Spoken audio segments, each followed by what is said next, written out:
एक बार फिर आप सभी का स्वागत है 12 यार्ड्स इनका में। Again a very interesting topic. Managers fire हो रहे हैं, साइन हो रहे हैं नए-नए बढ़िया-बढ़िया मैनेजर्स और इस टॉपिक पे आज हम डिस्कशन करेंगे अपना।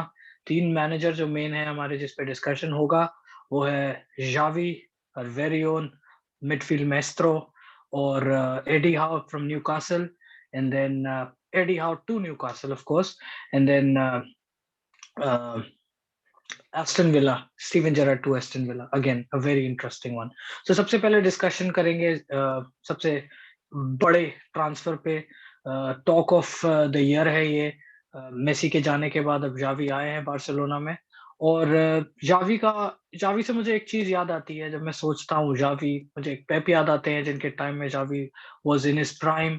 और मुझे आज भी याद है 2010-2011 का ला लीगा हुआ था, सॉरी बार्सिलोना और रियल मैड्रिड का मैच हुआ था और इसमें 5-0 से बार्सिलोना ने हराया था रियल मैड्रिड को और वो गेम था जो मेसी ने पासेस दिए थे। ज़ावी उसमें बहुत ही प्यारी इन्वॉल्वमेंट थी उनकी, कुछ-कुछ मूव्स में बहुत ही मतलब प्यारे टचेस थे। वो गेम आज भी मुझे याद आता है जब मैं अभी ज़ावी के बारे में सोचता हूँ। एल साद के टाइम में जब वो एल साद मैनेज कर रहे थे तो वो टिकी टाका लाए हैं उसमें, एल साद में भी मैंने देखा। अब देखना उसके अगर व्यूअर्स ने देखा एल साद को खेलते हुए तो दे विल नो कि टिकी टाका वाज अमेजिंग, जो एल साद में वो करा रहे थे। And he has brought himself to this club, he is a legend of Barcelona और लेट्स सी कि कहाँ ले जाते हैं बार्सिलोना को। विजनरी बंदे हैं, गेम को पूरी अच्छी तरह से जानते हैं, दिग्गज रहे हैं मिडफील्ड के और मिडफील्ड के कुछ दिग्गज बार्सिलोना में भी खेल रहे हैं, फ्रैंकी डी यॉन्ग जिनमें से एक हैं, तो सर्जियो बुस्केट्स हैं। तो मुझे लगता है बहुत कुछ कर सकते हैं वो बार्सिलोना में। आपका क्या कहना है वो? जी फर्स्ट ऑफ ऑल जहाँ चावी की बात हो रही है तो मैं ये कहूँगा कि बहुत ही ज़्यादा रिस्पेक्टेड प्लेयर हैं। अब be it any hmm, team, hmm. कोई भी टीम को आप सपोर्ट करते हो, किसी भी टीम के फैन हो, बट हर कोई कान पकड़ के नाम लेता है चावी का। हमने देखा और वो कैसे मिडफील्ड को डोमिनेट करते हैं, गेम को ओन करते हैं, पोजेशन मतलब फास्ट पेस फुटबॉल खेलते हैं स्मॉल पासेस से और एक जो मिडफील्ड माएस्ट्रो जैसे आपने वर्ड यूज़ करा बिल्कुल, वो है एक टीम का ब्रेन है वो और इंजन है टीम का। तो मतलब B it any football team आप किसी की भी टीम को सपोर्ट करते हो बट आप एन्जॉय करते हो एज़ अ फुटबॉलर चावी को देखना। तो इवन कोमन की अपॉइंटमेंट से पहले लाइक पता नहीं क्यों मैं चाह रहा था कि चावी आए बट जावी ने लाइक मना भी जैसे करा कुछ था। फैन्स थे जावी वाज़न्ट रेडी टू हाँ, कम कि वो उस रेडी टाइम नहीं पे। थे।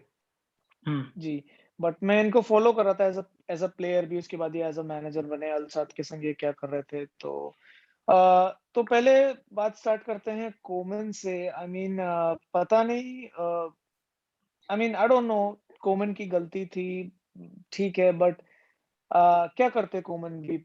क्लब जो था वो बैंकरप्सी के बिल्कुल कगार पे था, उसके बाद मेसी ने छोड़ दिया, प्लेयर इंजरीज़ एक साइनिंग वर्क नहीं कर रही, ला मासिया से प्लेयर नहीं आ रहे और और जो अभी आपने सोचा था लेटेस्ट बार्सा न्यूज़ ने भी सुनी होगी कि क्या नाम है इनके, डैनी एल्वेस को इन्होंने साइन करने की कोशिश की थी 1 यूरोज़ में आई गेस और डैनी एल्वेस को ला लीगा ने नॉट नहीं दिया इस डील के लिए कि $1 यूरो तो बहुत कम है, ऐसा कुछ हुआ था यहाँ पे और बड़ी एम्बैरेसिंग मोमेंट थी। तो बार्सिलोना बहुत शर्म बहुत वाली बात है। एम्बैरेसमेंट वाले, तो बहुत ज़्यादा। वो या अपने आप में ख़ैर अलग डिबेट का टॉपिक है कि कोमन क्या करते, क्या नहीं करते, कोमन की गलती है नहीं but that's not the topic of the day. उसके बाद चावी की जो अपॉइंटमेंट रही like we all are pretty excited to see कि चावी क्या करने वाले हैं क्योंकि चावी में पूरा जो बार्सा का डीएनए है और जो बार्सा की बेस्ट ईयर आए 6-2 पे लाए और वो उस टीम का एक कोर पार्ट थे, एक कोर हिस्सा थे जो मिडफील्ड फ्लूइड मिडफील्ड थी इनकी, इनिएस्टा, बुस्केट्स और चावी की और तो वो एक डीएनए उनके अंदर है बार्सा का, पोजेशन फुटबॉल वाला और आते ही इन्होंने मतलब काफ़ी सारे चेंजेस करे हैं कि भई वो ला मासिया पे डिपेंड होने वाले हैं, वहाँ से प्लेयर लेकर आएँगे, बुस्केट्स को मेन रोल देंगे, विंगर्स को यूज़ करने वाले हैं, एटसेट्रा, एटसेट्रा। उसके बाद ये सारी चीजें हैं और चावी अपनी जो प्रेस कॉन्फ्रेंस है उसमें बहुत कॉन्फिडेंट दिख रहे हैं। एक अलग तरीके का एरोगेंस है कि भाई हम बार्सिलोना है, यहाँ पर हमें ड्रॉज और डिफीट्स नहीं चाहिए, हमें we want results, we want wins, we want trophies. और मतलब एक एरोगेंस है उनके अंदर कि यार जो जो अनकॉम्प्रोमाइजिंग स्टैंडर्ड है बारसा का, हम उससे नीचे नहीं गिरेंगे। बट ये तो कुछ पॉजिटिव साइड्स हो गई। एक जो मैं कहूँगा क्वेश्चनेबल थिंग्स हैं चावी के, जो एग्जैक्टली, हम दैट कर वाज सकते हैं। That was something I was going to come on to. यही यप, जो प्रॉब्लम लेजेंड्स के साथ क्लब लेजेंड्स को साइन करने में आजकल हो रही है, हमने देखा कैसे लैम्पार्ड के साथ हो रही थी वही प्रॉब्लम प्रीमियर लीग में, फिर वही सोल्शायर के साथ हुई है, सोल्शायर के और साथ हो भी रही क्लब है। लेजेंड्स के साथ थोड़ी ऐसी ही प्रॉब्लम्स आ रही हैं। तो वही एग्जैक्टली मैं आपसे पूछने वाला था कि आपका क्या कहना है कि क्लब लेजेंड है और एक क्लब जो कि बिल्कुल शैम्बल्स में है, गिरता हुआ क्लब है, नीचे डाउनफॉल आ रहा है जिसका, और बहुत ही स्ट्रगल कर रहा है, उसमें एक क्लब लेजेंड को, इनएक्सपीरियंस क्लब मैनेजर को हायर करना भी कोई ज्यादा स्मार्ट मूव नहीं है। आई गेस चल जाता है ये तो बढ़िया है, पर अगर नहीं चलता है तो ये डाउन ट्रॉटल होगा, ये बिल्कुल और ज्यादा नीचे ले उसके जाएगा उसके लिए बार्सिलोना को। एक्चुअली क्या है, बार्सिलोना की जो आइडेंटिटी रही है, जो डीएनए रहा है, the Barça way of playing game, possession style football, small passes, space banana, fluidity midfield में क्रिएट करना, तो वो लोग वही चीज इंप्लीमेंट करना चाह रहे हैं। और उसमें आई थिंक जो सबसे ब्रेनियक, सबसे इंटेलेक्चुअल, सबसे मास्टरमाइंड नो डाउट, प्लेयर था, जो टीम का इंजन था, व्हिच वाज नो चावी डाउट। Iniesta of course. तो चावी अवेलेबल थे, तो वो चीज इंप्लीमेंट करना चाह रहे हैं। बट ओवर द टाइम जो हमने 10 साल पहले, एक डेकेड पहले, या आई थिंक 8-9 साल पहले बारसा को देखा, उससे अब फुटबॉल काफी चेंज हो गया है। ऑफ द बॉल जो टीम्स प्रेसिंग करती हैं हाई, ऑफ कोर्स मैंने इनकी अलसाद को देखा, वो भी ऑफ द बॉल अच्छा ऊपर से हाई प्रेसिंग कर रहे हैं। बट जो बारसा स्टाइल प्ले था, वो काफी चेंज हो गया है फुटबॉल आज। आई मीन आप और पेप प्रेडिक्टेबल भी ग्वार्डियोला बन को चुका देखें, है, जो प्ले उन्होंने टीम्स खेलना सीख गई हैं उसके साथ, दैट वे ऑफ जी, फुटबॉल। आप हम ये भी बोल सकते हैं पेप कि ग्वार्डियोला की बारसा को इवोल्यूशन देखेंगे। इवोल्यूशन हो चुका है। अगर देखा जाए तो हम ये भी बोल सकते हैं कि फुटबॉल जैसे इवॉल्व होता है तो बाकी के क्लब्स भी इवॉल्व हुए हैं। एंड अब ऐसी हम ऐसे जमाने में रहते हैं कि people learn various things from the big club specially. और बार्सिलोना ऐसा क्लब है कि वहाँ उस क्लब से हर कोई, वो प्लेयर हो या मैनेजर हो या कोचिंग स्टाफ हो, they try to learn each and every bit of it. तो वो पढ़कर एग्जैक्टली, उसकी पूरी ये कैसे प्लेइंग स्टाइल है, कैसे प्लेयर मूव करते हैं, पोजिशनल टिकी टाका, ये सब जो चीज है वो बहुत से लोग प्रेडिक्ट करना शुरू की है। तो मुझे ऐसा लगता है कि दैट वुड बी अनदर क्या side of the coin because of which they are other clubs are trying to dominate Barcelona, which I feel in this मैं whole आकाश की बात पे process. वापस आऊंगा। इनके क्वेश्चन पे, जो क्लब लेजेंड्स का ना वर्क करने का रीजन है, वो हम्म, आई थिंक जैसे हमने पिछली वीडियो में भी डिस्कस करा कि पेप की जो टीम थी बारसा 9-10 साल पहले, वो और जो जिस तरीके से वो सिटी को खिला रहे हैं, उसमें ऑफ द बॉल जैसे सिटी खेलती है, वो बहुत फर्क है। वो ऊपर से प्रेसिंग कर रहे हैं, टैक्टिकल फाउल्स कर रहे हैं, स्ट्रॉन्ग मिडफील्ड आ गई। एक समय पे एक छोटी हाइट के एजाइल मिडफील्डर्स हुआ करते थे, इनिएस्टा, ज़ावी। अब थोड़ा एक हम्म, वो आ गया, एक थोड़ा रूथलेस स्ट्रॉन्ग, एक सीडीएम होना मांगता है टीम में, है ना? तो वो थोड़े से चेंजेस आए हैं फुटबॉल में। अगर आप टाइम के संग अडैप्ट नहीं होंगे और आप सोचेंगे कि वही चीज फिलॉसफी क्लिक करती रहे बार बार, तो इट्स नॉट गोना हैपन। क्योंकि टीम्स हैं, क्रूज हैं, एडवांस टेक्नोलॉजी है आपकी टीम्स में, लूप होल्स देख के टीम्स एक्सप्लॉइट करेंगी आपको। But at the same, I think ये एक फ्लॉ हो सकता है अगर वो वही चीज को इम्प्लीमेंट करना चाहेंगे। बट अलसाद में हमने देखा, उन्होंने प्रेसिंग वगैरह काफी ऊपर से करना स्टार्ट करा है, और ये चीज नहीं एम्प्लॉय करी है, जो कि बारसा के उस टाइम में नहीं थी। ऑफ द बॉल आप देखेंगे, बारसा नो अलग नो एक्ट करती डाउट थी। कि और प्लेयर तो वो मतलब एक्सेप्शनल प्लेयर रहे हैं अपने टाइम पे, और उनके पास हम्म, जैसा कि मैंने कहा था वो ब्रेन है कि मतलब इतने अच्छे, इतने बढ़िया प्लेयर हैं कि क्लब के ओपोनेंट ओपोनेंट प्लेयर ने जो कि सर्जियो रेमोस ने है, उन्होंने इनके लिए कहा है कि football in its purest form. तो एग्जैक्टली, मतलब he is not just about playing football और he is you an know institution in making himself. Assist. हाँ, तो वो खुद में बिल्कुल, he इतने is an ज्यादा inspiration. नॉलेजेबल इंसान है फुटबॉल को लेके, माइस्ट्रो हैं, मतलब एक ऐसा इंसान जिसको मैं कहूंगा जो फुटबॉल एथिकली खेलते हैं। तो आई गेस Exactly. ब्रेन तो उनके पास है, मैनेजमेंट में यूज कर सकते हैं उसे, और ये एक Yep. बहुत बड़ा मूव है बार्सिलोना का। और इसके अलावा बाकी time will tell again, football is at the end unpredictable. हम सिर्फ अपने एक चीज और पॉसिबल मैं ऐड करना चाहूंगा इसमें, वो ये कि डिस्पाइट ऑफ पॉजिटिव जो हमने देखे चावी के और नेगेटिव्स की, यार पुरानी फिलोसफी हो सकता है एग्जैक्टली उसी फॉर्म में आप यूज करें तो ना क्लीशे हो वर्क गई हो। करें। हम्म, बट अगर हम देखेंगे, और चावी का एक क्रिटिसिज्म हो रहा है कि उनके पास ज्यादा कुछ एक्सपीरियंस नहीं है, और लोग कह रहे हैं कि जो आई थिंक कतारी लीग है वो equivalent to Spanish third tier second tier से भी नीचे है। तो बिल्कुल, ये एक अगेन उसका पॉइंट है। कुछ लेवल नहीं है, उसमें उन्होंने करा है परफॉर्म, दैट डजंट मीन वो ला लीगा में करे। But at the same time मैं लोगों को ये याद दिलाना चाहूंगा, जब पेप गार्डियोला को पेप, हायर करा था बारसा का मैनेजर, तब वो उनके पास भी कुछ एक्सपीरियंस नहीं था एक्सेप्ट वो बारसा बी के मैनेजर थे, और बी क्राइफ ने उन्हें रिकमेंड करा था, and he end up being one of the greatest managers of in all the time history of almost. World football.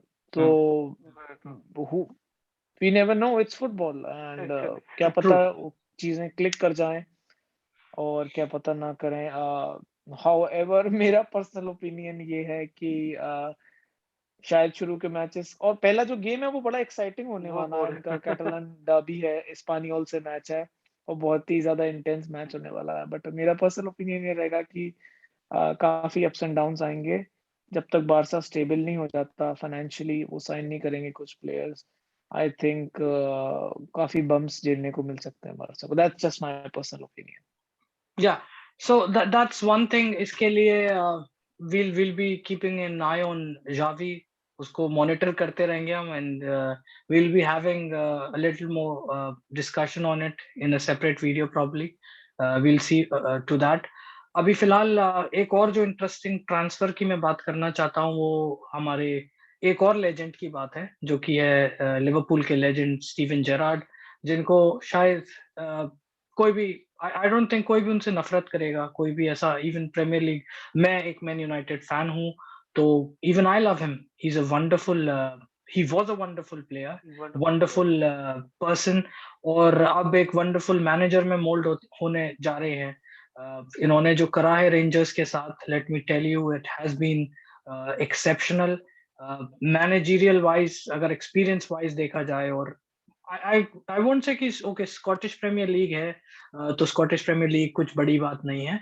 बड़ी बात इसलिए है क्योंकि इन्होंने 9 टाइम्स कंसेक्यूटिव जीतने वाले जो जो स्कॉटिश प्रीमियरशिप सेल्टिक। जीत रहे थे, सेल्टिक, उनको हरा के, और प्रीमियरशिप एकदम से जीती। और जीतना भी एक बात है, अब फिर से इस सीजन भी they are like 4 points clear.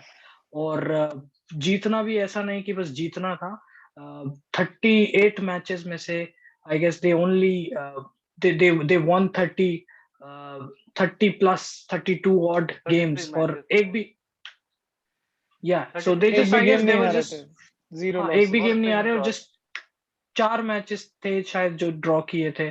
तो दिस इज एक्सेप्शनल, मतलब जीतना भी एक चीज होती है, और इतनी खतरनाक तरीके से जीतना इज अनदर थिंग। तो दैट अगेन, एंड 13 गोल्स खाए पूरे सीजन, 38 गेम्स में सिर्फ इट्स 13 गोल इनक्रेडिबल, खाना, इनक्रेडिबल। Defensively brilliant. और वो भी खुद आके उन्होंने इस defensive side of football rangers की इम्प्रूव करी, मिडफील्ड इम्प्रूव करी, और फ्रॉम द स्क्रैच टीम को उठा के और ऐसे बनाया। पहले अगेन ट्रांजिशन पीरियड में आई थी पहले, सेकंड ईयर में आई गेस उन्होंने 78 पॉइंट्स करके कुछ जीते थे, मतलब 78 पॉइंट्स ओवरऑल थे उनके प्रमोशन होने के बाद, सबसे ज्यादा थे। इससे पहले उनके इतने नहीं थे प्रमोशन के बाद। उसके बाद थर्ड सीजन में अपने 2020-2021 में टाइटल जीता। और अब उनके हाथ में, उनके डिस्पोजल में पैसा भी है। एक रिच इजिप्शियन ओनर है एस्टन विला के। तो again he's I guess the second, that's what they say, Forbes में एक बार था ऐसा कुछ कि he's the second richest African businessman. businessman, yup. तो हाँ, yeah, so they have academy में पैसा लगाया, इनके पास अच्छा इंफ्रास्ट्रक्चर है, और उसके बाद ग्रिलिश की काफी सेल के बाद भी पैसा आया Grealish- इनके पास काफी। अगेन ऑलरेडी पैसा था और पैसा आया हुआ और है, सो पैसा। They will be doing some transfers. It's a उसके very अलावा interesting बेली prospect. अच्छी साइनिंग हो चुकी है ऑलरेडी, चुकी ऐसा है। नहीं है कि इन्हें साइन करना है। बोंडिया जो कि प्रूवन प्रीमियर लीग प्लेयर है, बाई बेली आए हैं, सॉरी, Bailey, वो भी एक अच्छे प्लेयर है। John McGinn proven Premier League player, और डैनी इंग्स एक्सेप्शनल स्ट्राइकर। तो प्लेयर्स ऐसे उनके डिस्पोजल में है कि वो डेफिनेटली एटलीस्ट फोर्थ स्पॉट के लिए ट्राई कर सकते हैं, अगर बहुत अच्छा मैनेजमेंट रहे और बहुत अच्छे टैक्टिकल चीजें करे, टैक्टिकली अच्छा रहे। तो we never know, Aston Villa can be going. अब देखो, अब वेस्ट हैम को देखो, they are doing really well, तो they can do something like that. Moyes जैसे जैसा कुछ हो सकता है क्लब के साथ, you never know. What are your Yep. Thoughts on this? और आई थिंक जो इनकी जो अपॉइंटमेंट थी उस समय, और जो उन्होंने रेडिकल चेंजेस करे, आते ही पहले 5 प्लेयर्स को बेच दिया, उसके बाद दूसरे ही सीजन में इनके पास जो 26 मैन टीम थी उसमें से बस 5 प्लेयर्स रह गए थे इनके पास, पूरी स्क्रैच से न्यू टीम बनाई। बम्स झेले शुरू के 2 सीजन में, बट प्रोग्रेस दिख रहा था। सेकंड सीजन में 9 पॉइंट से पीछे थे, बट थर्ड सीजन में फाइनली, जैसे आपने स्टैटिस्टिकली बताया, एक भी बिना मैच हारे, बहुत कम गोल्स कंसीड करे, इन्होंने लीग को डोमिनेट करा, और इवन यूरोपियन यूरोपियन लेवल पे इन्होंने काफी प्रोग्रेस करी अपने कंपेटिटर्स के अगेंस्ट।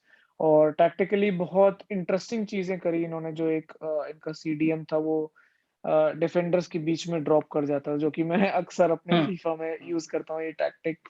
और बहुत इंटरेस्टिंग चीज इन्होंने यूज करी, 2 नंबर 10 खिलाया। मतलब मैं किसी का पढ़ रहा था, उन्होंने कहा कि शायद इन्होंने ये सिखाया है कि इंग्लैंड को इनकी जनरेशन में ये करना चाहिए था लैम्पार्ड और जेरार्ड के साथ, Lampard. मतलब दोनों को ऐसे ही करना एग्जैक्टली। चाहिए था उस समय। तो उन्होंने वही चीज इम्प्लीमेंट करी अपनी टीम में, 2 नंबर 10 खिला के, और फुल बैक से विथ लेके, मतलब बहुत सारे टैक्टिकल इनोवेशंस करे, और टीम को अच्छा टीम को परफॉर्मेंस भी अच्छा नहीं, मतलब डोमिनेट करा एकदम इनकी टीम ने। बट जब इन्होंने जिस तरीके से वहां से जब छोड़ा रेंजर्स के लिए, Aston villa came calling for him, और जिस तरीके से आपने बताया कि दे आर गुड प्रोस्पेक्ट्स, इतना सारा पैसा है, रिसोर्सेस हैं, और एम्बिशियस प्रोजेक्ट है बहुत एस्टन विला का, तो ही कुडंट रेजिस्ट, उन्हें हाँ तो करना था। लेकिन जो फैंस का रिएक्शन आया, वो काफी मिक्स्ड रिएक्शन आया। कुछ Actually, fans are wishing him good luck, और कुछ fans are calling him what that not is part of rat and what. फुटबॉल। that is Yeah, part and of the that's thing football. part of is, the job. Actually, या even I feel उसकी, well, please. even I feel something weird about this managerial transfer. क्योंकि Dean Smith, whatever Dean Smith did with Aston Villa, it was good and remarkable.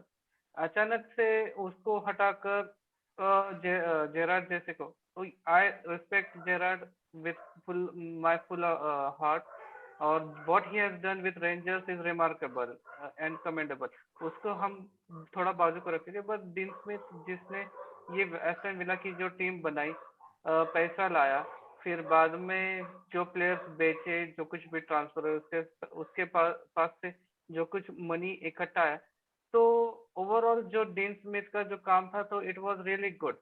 अचानक से ऐसा क्या हुआ, even it is behind curtain, कि क्या हुआ कि जिसके वजह से डीन स्मिथ को निकालकर जेरार्ड को लाया। और मुझे ऐसा लगता है कि जेरार्ड का जो स्विच है फ्रॉम रेंजर्स टू विला, ये पहले बिहाइंड कर्टन चल रहा होगा, जिसके वजह से ही ये अचानक ऐसे मूव हो चुकी है, एंड वी ऑल वर अस्टोनिश्ड, अरे ये ऐसा हो गया है। Right. डीन स्मिथ को And निकालने के रोहित भाई बाद and Akash, वो अचानक what, I have a question for you. Like आप कंटिन्यू करें जो आप कह रहे हैं। I just want आप लोगों का क्या ओपिनियन है? Do you guys think कि कैसा करने वाले हैं Steven Gerrard? Is he ready for EPL's pressure or no? What do you guys think?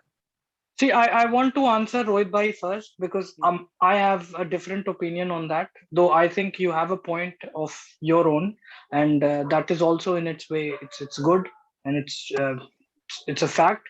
But मैं कहूंगा देखो, आप अगर बात करते हो जैसे क्लॉडियो रेनेरी थे, जिता दिया उन्होंने, प्रीमियर लीग जिताई लेस्टर को, पर उसके बाद दे वेंट डाउनहिल, उसके बाद दे weren't विनिंग एनीथिंग। तो अगर उस टाइम पे ब्रेंट मतलब चेंज नहीं करते, ऑब्वियसली एक प्लस करते हैं। दूसरा मैनेजर आया, हाँ, तो उस टाइम पे अगर चेंज नहीं करते तो आज शायद यहाँ पर नहीं होते। और ये चेंजेस जरूरी हैं क्योंकि जब आप कोई टीम को बॉटम से ऊपर लाते हो और आपकी मेंटालिटी, आपने देखा पहले भी बस रेलीगेट होने से बचे थे ये लोग, एस्टन विला। हाँ वो तो तो है, दिस वाज नीडेड। 7 मैचेस हार चुके हैं, 11 में से 20 गोल्स कंसीड कर चुके हैं, 16 स्पॉट पे बैठे हैं और नीचे जाते हैं यहाँ से। ऊपर तो जाने के चांसेस कम ही लग रहे थे जिस तरीके से वो खेल रहे थे, और टीम बहुत बढ़िया उसके है, बाद आप बेस्ट प्लेयर जानते भी हैं। सोल्ड कर दिया अपना। बेस्ट प्लेयर वो बेच भी चुके है। हैं, अब ओली वॉटकिंस हैं और अच्छे प्लेयर्स हैं इनके पास भी। तो again this was, I think it was coming for dean Smith. Dean Smith की अभी आज ही मैं पढ़ रहा था उनके बारे में, he has already signed for Norwich. He is a good या he manager, has not. Probably मैं ही जस्ट नीड अ इसके ऊपर डिफरेंट क्यों, सेटअप। मेरा व्यू अलग क्यों है पता है क्या? उसका रीजन ऐसा है कि I am concern about Gerrard and his managerial debut in Premier League. Premier मैं लीग, यू ये हैव अ चाहता पॉइंट। था कि Gerrard should stay in Scottish Premiership and get more furnished over there with Rangers। उसको और जैसे तुमने ही कहा कि रेंजर्स अभी फिलहाल अच्छा चल रहा है, पिछले सीजन तो उन्होंने जीता जो कुछ भी 9 इस सीजन थोड़ा सीजन का स्ट्रगल ये करा। था। हाँ, तो ये जो स्ट्रगल कर है रहा है ही but they has are still at achieved the one top. Thing but yup, still they are या they are it is still on top. But आगे जाके पूरा सीजन, 2 सीजन तो और रहना चाहिए था और आई जेरार्ड थिंक वहां पे, या आई थिंक थोड़ा अनफेयर भी एंड होगा देन ही पिछले कैन। सीजन से कंपेयर करना, जो कि एकदम हम्म, ब्रिलियंट इनविंसिबल था, उससे कंपेयर ऑब्वियसली, करना तो ऑफ कोर्स एंड मतलब जेरार्ड हैजंट बीन गुड। नहीं हो पाएगा। जो यूरोप में है, ही हैजंट, यूरोपा लीग में ही हैजंट, मतलब जब भी वो खेले या हैं दैट्स सो। टीम हारी है और they have been knocked out. और लास्ट इनफैक्ट इस सीजन उनके पास चांस था कि वो यूसीएल क्वालिफाई कर जाएं, बट दे लॉस्ट और नहीं कर पाए, और माल्मो से हारे हैं, छोटी सी टीम थी और नॉट परफॉर्मिंग वेल। तो this is another thing. So what do you think, Rohit bhai? Is he ready for use EPL He has to be or because not? अभी हो चुका है सब deal, it is a done deal, but I am keeping eye on him that how he performs and how he takes Aston Villa up from here. What I my concern was that he should get punished in Premiership, Okay. and then come and have a debut with Premier League clubs। पर वो नहीं हो सका। ये बहुत ही जल्दी, ऐसे मुझे लगता है कि बहुत ही जल्दी ऐसा डिसीजन लिया गया है और जिसके एस्टन विला का ये थमा दिया है उनके हाथ में। Let's see, I am hoping best for him, but whatever I had a concern as a manager for him, that I have express, so that's the thing. Okay, guys. So again at 12 we are Pranka, which is not a common thing. We have a disagreement here, and I personally feel like Aston Villa का एक calculated risk है, and Gerrard कभी भी ये opportunity miss नहीं करते क्योंकि it's a very ambitious project, बहुत सारे रिसोर्सेज हैं। आई मीन जो उनका अभी करियर स्टेटस है as a manager, he would never say no, तो बनता ही था हाँ करना। तो इसके ऊपर मैं थोड़ा, yes it is a calculated risk, but for hmm, for Aston Villa और Gerrard, that is a matter of concern. क्यों? अगर जेरार्ड के लिए ये कैलकुलेटेड रिस्क है तो हम देखना चाहते हैं जेरार्ड आगे जाकर शायद लिवरपूल जैसे ऐसे बड़े क्लब को मैनेज करे। अगर ये उस जेरार्ड के इनिशियल स्टेज में अगर प्रीमियर लीग में ऐसे होने लगा, अगर उसका डाउनफॉल हुआ या कुछ परफॉर्मेंस अच्छी नहीं रही उसकी मैनेजर की, तो in future it would get hampered for his managerial in yup Liverpool yup और any other big club. So yup, that's the thing. It's a risk for Gerrard as well, right? Gerrard, yup. Anyways, but then again these are जैसा कि आपने कहा calculated risk है, और ये तो बात फिर अगर डीन स्मिथ भी रहते तो एस्टन विला रेलेगेट होने का वेट करती, उससे पहले उन्होंने ये चांस ले लिया कि भाई एक मैनेजर को ही ले आए, अगर रेलेगेट भी होते हैं तो एटलीस्ट हमने सब कुछ ट्राई करके ही रेलेगेट हुए। बट आई डोंट थिंक ऐसा होगा। I have good hopes, I mean I am positive on Gerrard, और आई फील कि he will do good, and he has that now he has the experience, he has played football, he has been a captain of Liverpool, so he's a leader overall, and I think he'll do good.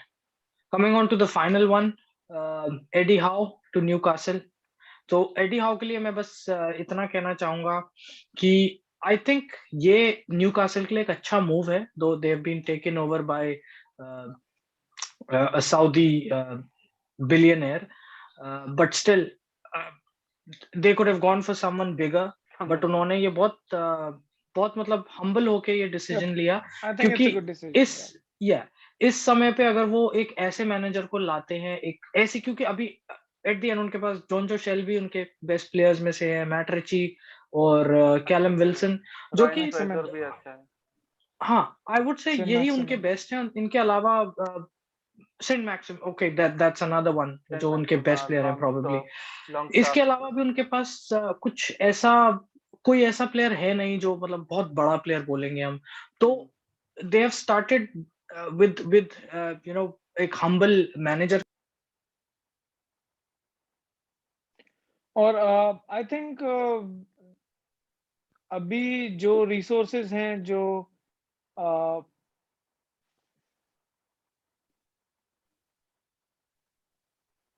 आपको तुम्हारा ये बंद हो चुका है, mute है। आपका ये आपका माइक म्यूट है आकाश।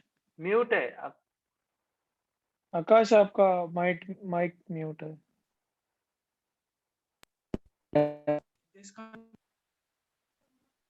कि भाई ये बाइंग लिस्ट में से अपनी शॉपिंग लिस्ट में से ये पिक कर लो, he will go, he won't go all guns blazing, but humble होके he'll जो भी उसकी जरूरत होगी उसे पूरा करने के लिए I guess he'll sign players, क्योंकि he has that experience of managing छोटा क्लब, और बोर्नमथ में छोटे ट्रांसफर्स होते थे, इतने बड़े कोई ट्रांसफर्स होते नहीं थे। now he has that time to understand the club, और छोटे से शुरू करेगा, and then let's see how it goes. और आई थिंक जितना इनके पास पैसा आ गया है, रिसोर्सेज आ गए हैं दुनिया भर के, उसके बाद भी I think it's gonna take them at least minimum 4 to 5 seasons to become a good competitor club, मतलब जो कि टॉप 6 टॉप 4 में 4 भी नहीं, मैं बोलूं 4 के लिए भी मतलब जाए नहीं जाए, पेशेंस तो बहुत जरूरी है, बट अच्छा आपने कहा, जो अच्छा पॉइंट रखा कि उन्होंने एक एक्सपीरियंस मैनेजर रखा जो कि अच्छा अट्रैक्टिव फुटबॉल खेलते हैं, ये भी पोजीशन फुटबॉल खेलते हैं, काफी पेप गार्डियोला से इंस्पायर्ड हैं, और इट वुड बी इंटरेस्टिंग। और कैलम विल्सन से रीयूनाइट हो गए हैं।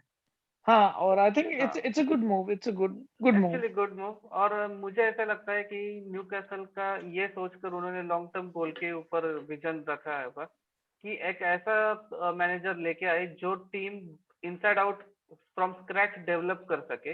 जैसे ही वो डेवलप हो जाए, जैसे अब हमने कहा कि 4 से 5 साल तक उनको अच्छी टीम बना सके, जबकि पहले सिर्फ बिग फर्स्ट 6 में या फर्स्ट 4 में आ जाए, तो उसके लिए ही इसको एडी हाउ को अपॉइंटमेंट किया है गया होगा, और बाद में जैसे ऊपर आ गई they'll hire a big top guy, 6, then they will be going for a big manager. So that's what I feel. True. So that's it. इसके अलावा मैनेजर्स तो और हैं 2-4, बट हमने सोचा जो बेस्ट पिक्स हैं उनको ही डिस्कस करें, और आने वाले बहुत रूमर्स हैं, कंफर्म नहीं हुए। ब्रेंडन रॉजर्स टू यूनाइटेड का है, और पॉकेटिनो का भी कह रहे हैं he is unhappy with what's going on, but it's not confirmed, and we just thought about making a detailed video on confirmed transfers, confirmed managerial transfers. तो आज के लिए फिलहाल इतना ही, and it was again very nice talking to you guys. Football discussion is always pleasant, and I really, in fact, I guess all of us enjoyed it, and we hope to hear from people watching, our viewers. Let us know कोई भी specific manager के ऊपर आप हमें चाहते हैं, हम किसी भी specific rumors के ऊपर आप कोई भी rumor के ऊपर चाहते हैं कि हम video बनाएं, do let us know in the comment section. And for now, again, ciao ciao, adieu. Adios. Yes.